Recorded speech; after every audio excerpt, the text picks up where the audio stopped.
فين الحكمة إن 58 شخص يشتروا تذكرة ذهاب وإياب إلى الجحيم، فيرجع منهم 28 ويفقدوا 30 في خلال 18 سنة؟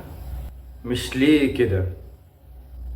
شوف يا باشمهندس، عشان أقول لك الحكم اللي ممكن نستفيدها من القصة الحقيقية دي، محتاج أولا أحكي لك القصة باختصار.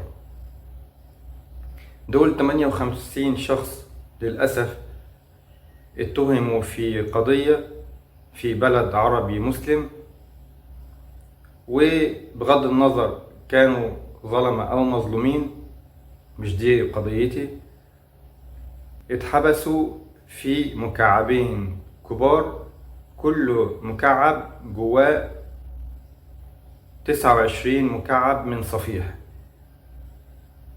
يبقى كده 58 مكعب.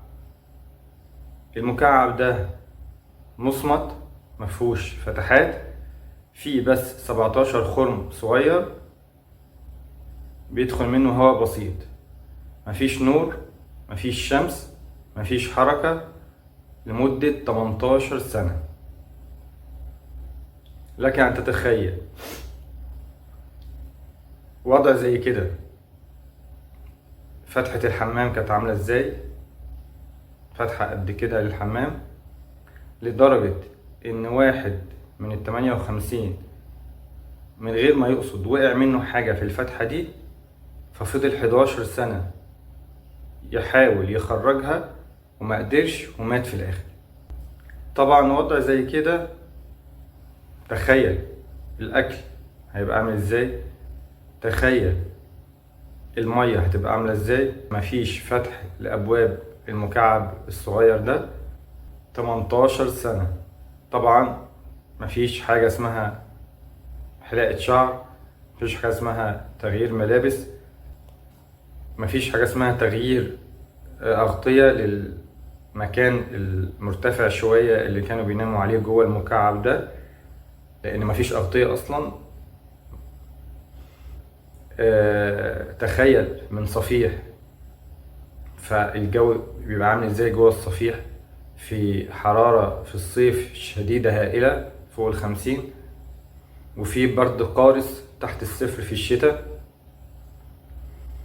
18 سنة.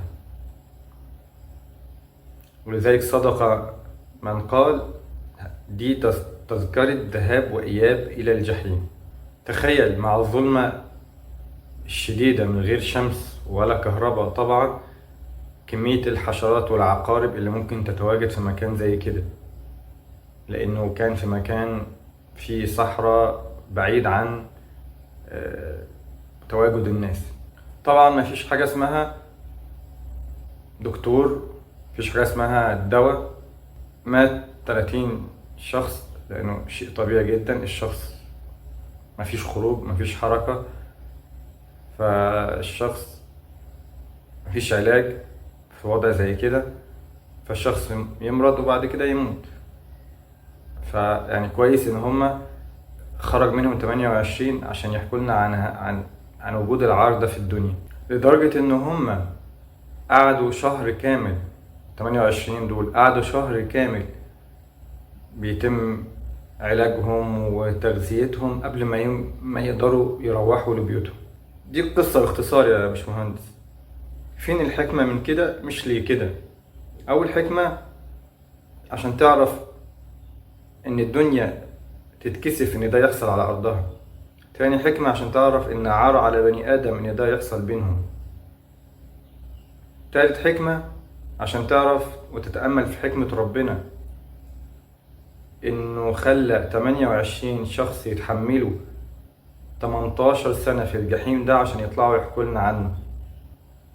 رابع حكمة عشان تعرف إنه إحنا بنعذب بعض قد إيه من غير سبب ولا داعي، لأنه ما كانش فيه أي فايدة من ده.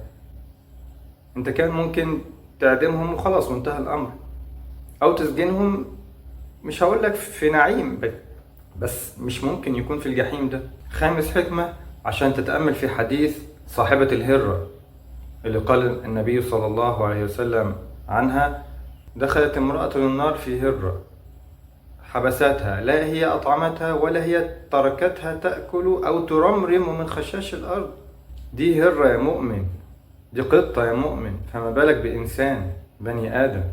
سادس حكمة عشان تعرف إن في رب وفي آخرة، وإن الإسلام هو الدين الصح، وإن في جنة ونار. لأن حق الناس اللي حصل لها ده يرجع إزاي لو مفيش رب ولا في آخرة ولا في جنة ولا في نار؟ سابع حكمة عشان تتأمل في أثر اللي جاء عن مكحول وهو في فراش الموت، قيل له كيف تجدك؟ قال اللحاق بمن يرجى عفوه خير من البقاء مع من لا يؤمن شره. سابع حكمة عشان تتأمل في نعم ربنا عليك اللي انت تتقلب فيها كل يوم وانت مش حاسس. تأمل دول فقدوا 18 سنة، وشوف انت النعم اللي انت تتقلب فيها دي كلها هل فكرت تشكر ربنا عليها؟ لدرجة ان في شخص سمع القصة دي فقرر يصوم هو وأولاده يومين كاملين عشان يحس بشيء من اللي حصل للناس دي. وكل من سمع القصة حكى ان هو اتفزع وأصيب بالكوابيس وبكى أياما وليالي. تامن حكمة عشان تتأمل في مدى العذاب اللي شافوه الناس دي، في إن هم حتى ما كانوش عارفين إن ده هيبقوا فيه، ما تقلهمش إن هم هيتسجنوا المدة دي في الجحيم ده بالطريقة دي.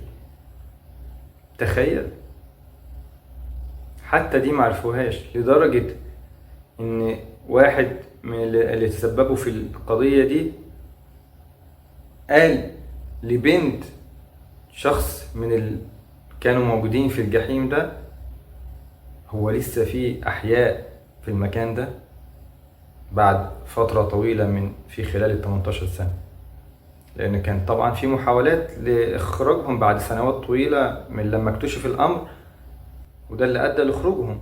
آخر شيء طبعا القصة دي حصلت أو بدأت في السبعينات وانتهت في التسعينات، ولسه في ناس أحياء من 28 شخص اللي خرجوا من الجحيم ده، والناس دي ليها حق علينا إن احنا نتكلم عنهم.